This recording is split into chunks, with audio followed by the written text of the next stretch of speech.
And now to foreign stories. President Donald Trump delivered his first State of the Union of a second term at the U.S. Capitol, outlining priorities on immigration, tariffs, national security, and elections. He focused heavily on border enforcement and urged Congress not to codify his global tariffs days after the Supreme Court struck them down. Trump also predicted trade duties could offset income taxes and pressed lawmakers to pass strict voter identification legislation.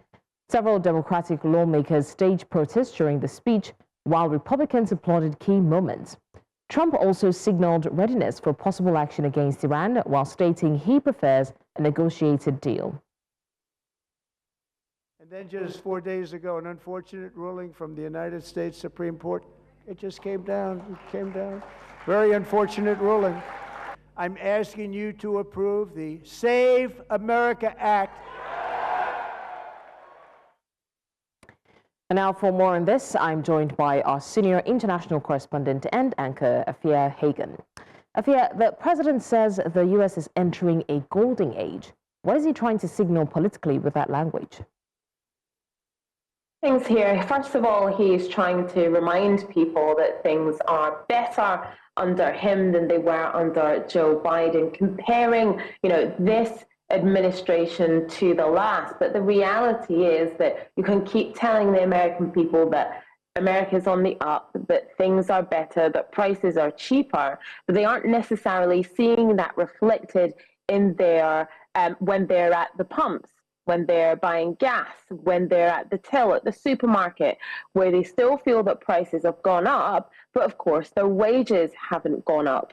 And so people still feel that although there is this rhetoric that America is in this golden age, that the economy is on the up. You had Trump saying that he brought in $15 trillion worth of investment to the United States after fact-checking. It's been found that figure is closer to $5 trillion. Even though that is a huge amount of investment still, people are yet to feel that in their pockets. And so I think when he is going on about this golden age, it's really aspirational. It's supposed to be inspirational. The problem is that everyday people are not feeling that themselves.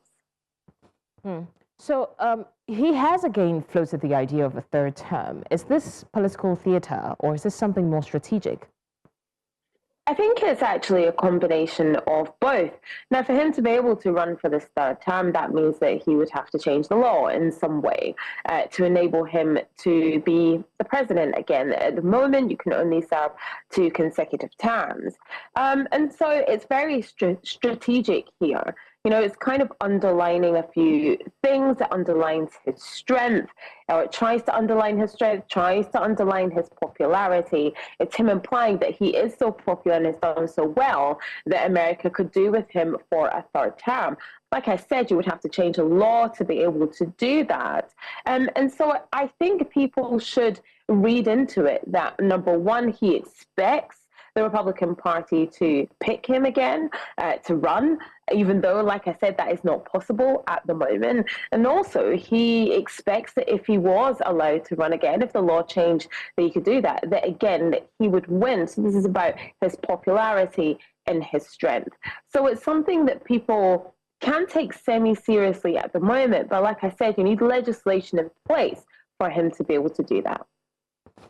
Now, a congressman walked out in protest over a racist video reference. What does this say about the current political climate? I mean, yeah, you had Al Green who had that protest, and the protest was against the video that President Trump shared that depicted Michelle and Barack Obama as apes.